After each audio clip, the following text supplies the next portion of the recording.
नमस्ते आप सभी को। मेरा नाम है प्राची। आज के इस वीडियो में जिस टॉपिक के ऊपर हम बात करेंगे वो है जीडीपी।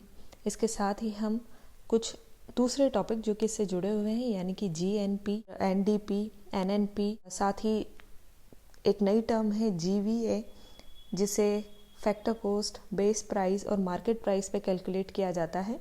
तो इन सारी टर्म्स को हम समझेंगे एक एक करके। शुरू करते हैं जीडीपी से। जीडीपी क्या होती है? जीडीपी की सबसे पहले तो फुल फॉर्म देखते हैं। इंग्लिश में से बोलते हैं ग्रॉस डोमेस्टिक प्रोडक्ट और हिंदी में कहते हैं सकल घरेलू उत्पाद। आसान भाषा में अगर कहें तो जीडीपी किसी भी देश के घरेलू सीमा के भीतर उत्पादित होने वाली वस्तुओं और सेवाओं का कुल मूल्य होता है। यानी कि ये एक देश है, इसकी डोमेस्टिक सीमाओं के भीतर यानी कि घरेलू सीमा के भीतर जितनी भी वस्तुएं और सेवाएं उत्पादित हो रही हैं उनकी टोटल कॉस्ट कितनी है, इसे या उनका टोटल मूल्य कितना है, इसे हम कहेंगे उस देश की जीडीपी कितनी है। अब इसके अंदर क्या होता है कि चाहे कोई भी विदेशी कंपनी के द्वारा कोई वस्तु या सेवा प्रोड्यूस की जा रही हो या फिर किसी भारतीय कंपनी के द्वारा, भारतीय व्यक्ति के द्वारा कोई वस्तु या सेवा उत्पादित की जा रही हो, उसका मूल्य भी शामिल होता है। यानी कि कहने का अर्थ है कि घरेलू सीमा के भीतर चाहे वे देशी कंपनी हो या विदेशी कंपनी हो, उनके द्वारा उत्पादित होने वाली सभी वस्तुओं और सेवाओं का मूल्य शामिल होता है। किसके अंदर? जीडीपी के अंदर। क्योंकि यहाँ पर लिखा हुआ है डोमेस्टिक। डोमेस्टिक का अर्थ ये होता है कि डोमेस्टिकली कितने प्रोडक्ट आपके यहाँ पर उत्पादित हो रहे हैं, उसे हम जीडीपी के नाम से जानते हैं। ठीक है, अगला टॉपिक है हमारा जीडीपी एट मार्केट प्राइस। अब जीडीपी को कैलकुलेट किया जाता है मार्केट प्राइस पे। अब ये क्या होता है? मार्केट प्राइस क्या होता है? तो मार्केट प्राइस के साथ ही और भी दो टर्म्स होती है, एक होती है फैक्टर कॉस्ट और एक होती है बेसिक प्राइस। तो इन तीनों को अलग से समझ लेते हैं पहले। यहाँ पर है ये तीन टर्म्स, इनमें पहली है फैक्टर कॉस्ट, दूसरी है बेसिक प्राइस और तीसरी है मार्केट प्राइस।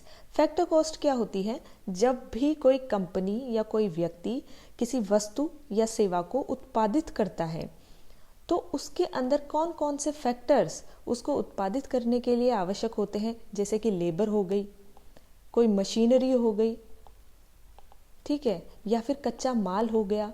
तो किस किस की ज़रूरत पड़ती है, वो सारी चीज़ें जो होंगी वो फैक्टर कॉस्ट के अंदर आ जाएंगी। यानी कि कौन कौन से फैक्टर्स जो है उसने यूज़ किए हैं उस वस्तु या सेवा को उत्पादित करने में, उनकी कितनी कॉस्ट है, ये सब किसके अंदर आ जाएगी? फैक्टर कॉस्ट के अंदर। दूसरा है बेसिक प्राइस। तो ये रहा बेसिक प्राइस का फॉर्मूला।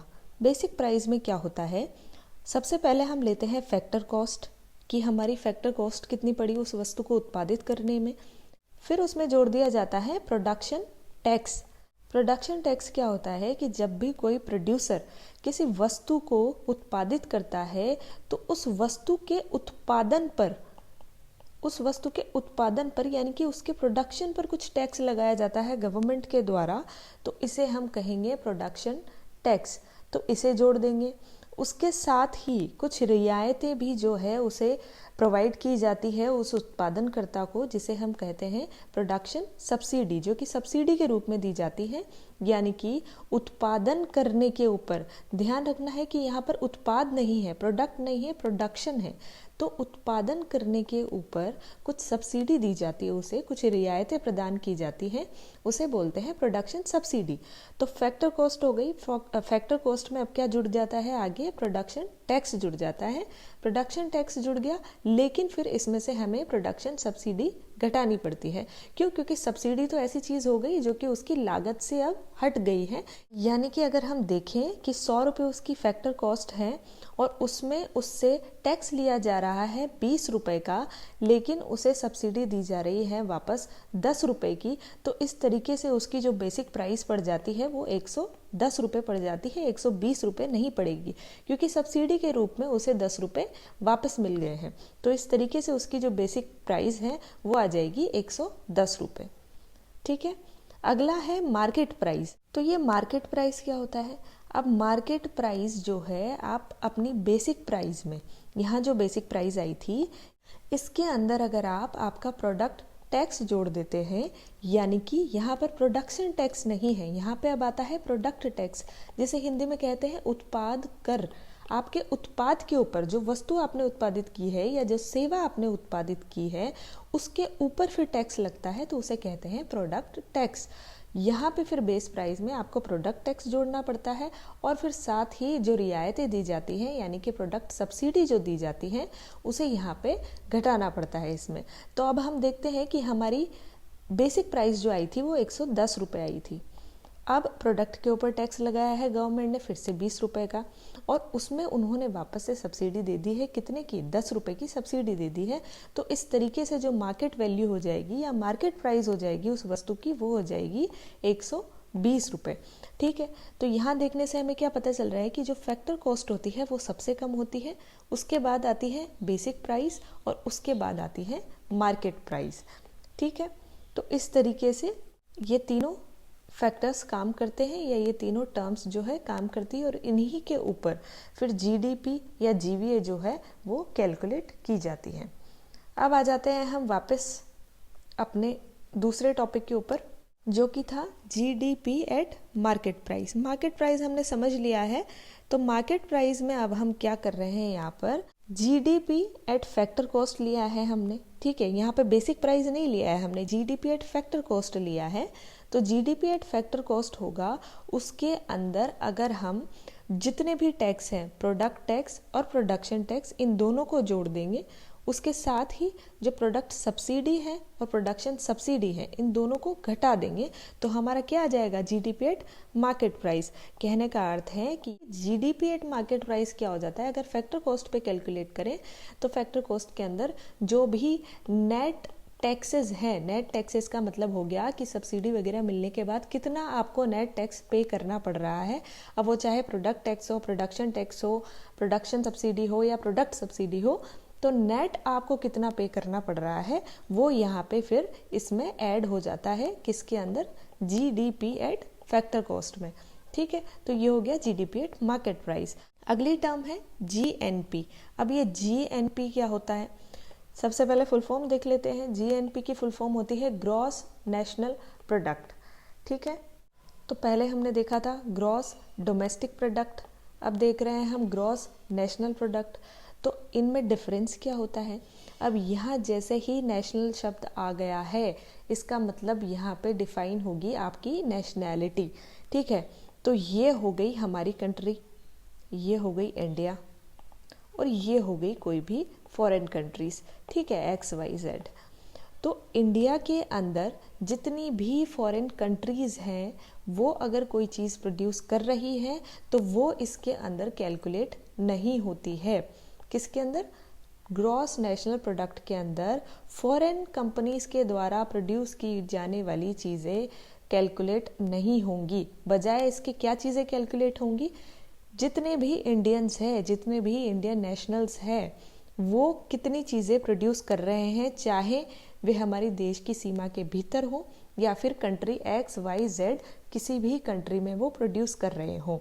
तो इसमें क्या होता है कि इंडियंस के द्वारा प्रोड्यूस करने वाली जितनी भी वस्तुएं और सेवाएं होती हैं, सपोज यहाँ पे इन्होंने प्रोड्यूस की है 100 रुपये की वस्तुएं और सेवाएं, यहाँ प्रोड्यूस की है 10 रुपये की, यहाँ प्रोड्यूस की है 10 रुपये की, यहाँ प्रोड्यूस की है 10 रुपये की। और किसने प्रोड्यूस की है? ये प्रोड्यूस की है इंडियंस ने। फॉरेन नेशनल्स का हम यहाँ पर काउंट नहीं कर रहे हैं, सिर्फ इंडियंस का काउंट कर रहे हैं। तो इंडियंस ने टोटल कितनी वैल्यू का प्रोडक्शन किया? तो ये हो जाता है 130 रुपीज़ का। इंडियंस ने टोटल 130 रुपीज़ का प्रोडक्शन किया, तो ये हम मानेंगे अपनी GNP यानी कि ग्रॉस नेशनल प्रोडक्ट। सीधे शब्दों में इसे हम कैसे लिख सकते हैं कि जो GNP एट मार्केट प्राइस है वो क्या हो जाएगी अगर हम हमारी GDP में से विदेशों से प्राप्त निवल आय को जोड़ लेते हैं। यहाँ पे निवल आय क्या होती है? निवल आय का मतलब है कि बाहर से हम कितना प्रोडक्शन कर रहे हैं, बाहर से इंडियंस कितना प्रोडक्शन कर रहे हैं, वहाँ से हमें कितनी आय हो रही है, उससे घटा देंगे किसमें से? हमारे देश में फॉरेनर्स कितना प्रोड्यूस कर रहे हैं उसको। ठीक है, तो इंडियंस की जो इनकम है, इंडियंस की इनकम में से हम फॉरेनर्स की इनकम को माइनस कर देंगे तो हमारी नेट इनकम आ जाएगी, और इस नेट इनकम को फिर फर्दर हम किस में जोड़ देंगे, जीडीपी के अंदर। ठीक है, ये हो गया हमारा जीएनपी एट मार्केट प्राइस। ठीक, अगला हम देखते हैं, अगली जो टर्म है वो है नेट डोमेस्टिक प्रोडक्ट यानी कि एनडीपी। अब एनडीपी क्या होता है? अगर हम कोई वस्तु या सेवा प्रोड्यूस कर रहे हैं, उसका उत्पादन कर रहे हैं, तो उसके दौरान जो भी मशीनरी यूज़ होती है, वो मशीनरी क्या होती है, उसके अंदर टूट फूट भी होती है, उसको सुधारा भी जाता है। इसके अलावा अगर आपने किसी स्थान पे अपनी फैक्ट्री खोल रखी है और वो किराए पे आपने खोल रखी है, तो उसका रेंट भी आपको देना होता है। तो इस प्रकार से क्या होता है, ये चीज़ें जोड़ी जाती है मूल्यह्रास के अंदर, कि हमारा कितना मूल्यह्रास हुआ है, या फिर रखे रखे कोई चीज़ खराब हो गई है तो वो भी मूल्यह्रास के अंदर आएगा। तो इस सब को, ये जो मूल्यह्रास है, इसको फिर माइनस कर दिया जाता है जीडीपी एट मार्केट प्राइस में से। यानी कि आपकी जो जीडीपी है उसमें से अगर आप मूल्यह्रास को, यानी कि आपका जितना भी नुकसान हुआ है या फिर जितना भी खर्चा हुआ है एक्स्ट्रा में, उससे अगर आप घटा देंगे जीडीपी के अंदर से, तो आपकी क्या आ जाएगी, नेट वैल्यू आ जाएगी आपके डोमेस्टिक प्रोडक्ट की, आपके डोमेस्टिक प्रोडक्शन की नेट वैल्यू आ जाएगी, अगर आप आपके नुकसान या खर्चे को किस में से, जीडीपी में से घटा देंगे तो इस तरीके से हम यहाँ पे निकालते हैं निवल घरेलू उत्पाद को। ठीक है, जिसे हम कहते हैं नेट डोमेस्टिक प्रोडक्ट। अगला देखते हैं जीडीपी एट फैक्टर कॉस्ट। ठीक है, हमने ऊपर जो देखी वो जीडीपी एट मार्केट प्राइस देखी, अब देख रहे हैं हम GDP at factor cost. GDP at factor cost में क्या हो जाएगा कि आप जीडीपी एट मार्केट प्राइस में से अगर आपका शुद्ध अप्रत्यक्ष कर यानी कि नेट इनडायरेक्ट टैक्सेस को अगर आप घटा देते हैं आपकी जीडीपी में से, तो आपकी फैक्टर कॉस्ट पे जो जीडीपी है वो आ जाएगी। यानी कि फैक्टर कॉस्ट के ऊपर आप कितनी वैल्यू का प्रोडक्शन कर रहे हो वो आ जाएगी। इसके अंदर आपको जो भी टैक्सेस हो रहे हैं या जो भी सब्सिडी मिल रही है, उन सबको उसमें से हटा दिया जाता है। कहने का अर्थ अगर हम समझें कि नेट इनडायरेक्ट टैक्सेस क्या होते हैं, तो नेट इनडायरेक्ट टैक्सेस होते हैं इनडायरेक्ट टैक्सेस में से आप सब्सिडी को घटा दीजिए, तो ये है आपको कि कितना नेट आपको पे करना पड़ रहा है। इनडायरेक्ट टैक्स सपोज 100 रुपये है, सब्सिडी आपको 10 रुपये की मिल रही है, लेकिन आपको नेट कितना पे करना पड़ रहा है, 90 रुपये पे करना पड़ रहा है ना, सब्सिडी तो आपको वापस मिल जा रही है। तो इस तरीके से नेट इनडायरेक्ट टैक्स कितना हो गया आपका, 90 रुपये। अब क्या होता है कि जब भी कोई प्रोड्यूसर है वो 100 रुपये की कीमत की कोई वस्तु उत्पादित कर रहा है, उसकी लागत जो है वो 100 रुपये आ रही है, तो इस लागत में फिर वो फर्दर किसे जोड़ता है, 90 रुपीज़ को। ठीक है, जो टैक्सेस उसे देने पड़ रहे हैं उसे भी जोड़ेगा, तब जाके ही वो अपनी मार्केट प्राइस निकाल पाएगा। तो ये मार्केट प्राइस में इन्हें ये सब जोड़ना पड़ता है, फैक्टर कॉस्ट के अंदर इन्हें फिर फर्दर अपने टैक्सेस भी जोड़ने पड़ते हैं। तो इस तरीके से वो 190 रुपये जो है उसकी मार्केट प्राइस आती है। तो अब अगर हमें फैक्टर कॉस्ट निकालनी है तो ऑब्वियसली मार्केट प्राइस में से हमें जो इनडायरेक्ट टैक्सेस हैं उन्हें घटाना पड़ेगा, और अगर उन्हें घटाते हैं तो ये फैक्टर कॉस्ट हमारी निकल के आ जाती है। अगला टॉपिक है gross value added, GVA. GVA आजकल बहुत ही इम्पॉर्टेंट टर्म है जो कि किसी देश की वास्तविक जीडीपी को कैलकुलेट करने के लिए यूज में ली जा रही है, या फिर देखते हैं कि वास्तव में कितना प्रोडक्शन हुआ है, इनपुट कॉस्ट कितनी है, या फिर जो उन्होंने कच्चा माल यूज किया है उसकी कॉस्ट कितनी, उन सबको हटा के कि आपने वास्तविक कितना उसके अंदर वैल्यू एडिशन किया है, उसे जानते हैं हम जीवी के नाम से। एक एग्जाम्पल से हम इसे समझते हैं तो यहाँ पर एक डेयरी फार्म है। ठीक, यहाँ से प्रोड्यूस होता है रोजाना 100 रुपये का मिल्क। ठीक है, अब इस मिल्क को कौन खरीदेगा, जो भी कंपनी है वो डेयरी प्रोडक्ट्स बनाती है, तो वो मिल्क खरीद लेगी 100 रुपये का यहाँ से। अब इसने पनीर बना दिया, इसको पनीर बना दिया तो क्या कर दिया इसने, इसमें वैल्यू एडिशन कर दिया। मिल्क से इस व्यक्ति ने क्या किया, पनीर बनाया तो कुछ ना कुछ तो वैल्यू एडिशन किया है इसने इस कच्चे माल के अंदर, तभी तो वो पनीर बना। तो यहाँ पे इन्होंने 100 रुपये का दूध खरीदा और इसे वैल्यू एडिशन करके पनीर बना दिया, तो अब ये पनीर देखिए 150 रुपये में बिकेगा। 100 रुपये के दूध का पनीर इन्होंने 150 रुपये कर दिया, तो इसके अंदर इन्होंने वैल्यू एडिशन कर दिया। अब फर्दर ये पनीर जो है या फिर छेना हो गया, इसे ये किसे सेल कर देंगे, किसी हलवाई को सेल कर देंगे। अब वो हलवाई क्या करेगा, इसमें वैल्यू एडिशन करके इसकी मिठाई बना देगा, और इस मिठाई की कीमत कितनी होगी, फिर इस मिठाई को उसने बेचा 200 रुपये में। तो इस तरीके से इसने वैल्यू एडिशन किया 50 रुपये का, फिर इसने वैल्यू एडिशन किया फर्दर 50 रुपये का। तो इस तरीके से दूध का कितना वैल्यू एडिशन हो गया यहाँ पहुँचते पहुँचते, तो ये हो जाता है 100 रुपये का। इसी को ही हम जानते हैं ग्रॉस वैल्यू एडिशन के नाम से, यानी कि कच्चे माल को फाइनल प्रोडक्ट में बदलने तक आप कितना उसके अंदर वैल्यू एडिशन करते हो, उसे ही जीवीए के नाम से जाना जाता है। ठीक, देखते हैं कि जीवीए किस किस पे कैलकुलेट किया जाता है। तो सबसे पहले जीवीए को यहाँ कैलकुलेट किया हुआ है बेस प्राइस के ऊपर। जीवीए एट बेस प्राइस क्या होगा कि अगर आप जो है जीडीपी में से प्रोडक्ट टैक्स को घटा देंगे और प्रोडक्ट सब्सिडी को जोड़ देंगे, तो क्या आ जाएगा हमारा ग्रॉस वैल्यू एडिशन। ठीक है, ये होती है जीडीपी एट मार्केट प्राइस। तो इस जीडीपी एट मार्केट प्राइस में से अगर आप आपके प्रोडक्ट के ऊपर कितना टैक्स लगा उसको घटा देंगे और उसके ऊपर आपको कितनी सब्सिडी मिली उसे जोड़ देंगे, या फिर ये कहें कि हम नेट टैक्स को यहाँ पे माइनस कर देते हैं अगर जीडीपी एट मार्केट प्राइस में से, तो क्या आ जाएगा हमारा ग्रॉस वैल्यू एडिशन आ जाएगा कि हमने कितना वैल्यू एडिशन किया है वास्तव में। अगला है GVA eight factor cost.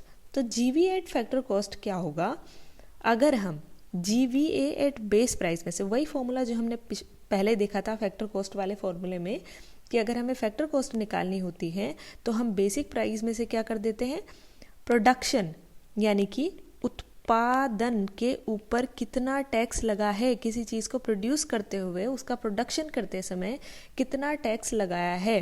Production tax के अंदर सारे टैक्सेस आ जाते हैं, जैसे कि आपकी कोई फैक्ट्री है उसके ऊपर आपको कुछ टैक्स देना पड़ता है, या अगर आपने कच्चा माल खरीदा है उसके ऊपर आपको कुछ टैक्स देना होता है। तो ये सब किसके अंदर आ जाते हैं, प्रोडक्शन टैक्स के अंदर आ जाते हैं, और इसके साथ ही कुछ प्रोडक्शन सब्सिडीज आपको मिलती हैं वो इसमें फिर ऐड कर दी जाती है।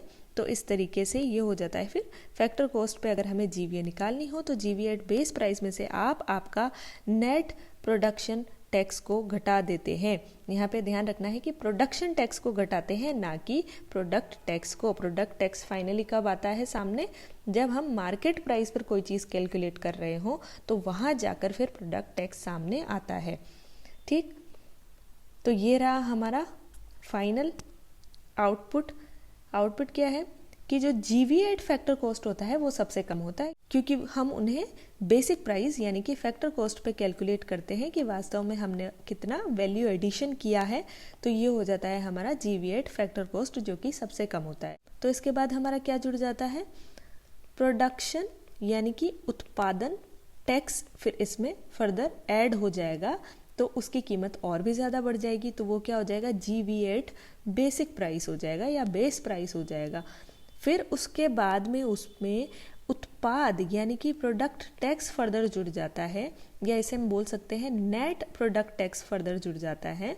तो वो क्या हो जाएगा फिर हमारी जीडीपी। तो यहाँ आते आते इस प्रकार से वस्तु की कीमत बढ़ जाती है और फाइनल हमें जो है वो वैल्यू मिल जाती है कि कितना प्रोडक्शन जो है किसी देश में या किसी कंट्री में हो रहा है, किसका, वस्तुओं और सेवाओं का, दोनों का मिलाकर। थैंक यू वीडियो देखने के लिए। अगर आपको कोई भी क्वेरी हो तो आप नीचे कमेंट बॉक्स में लिखकर मुझे बता सकते हैं।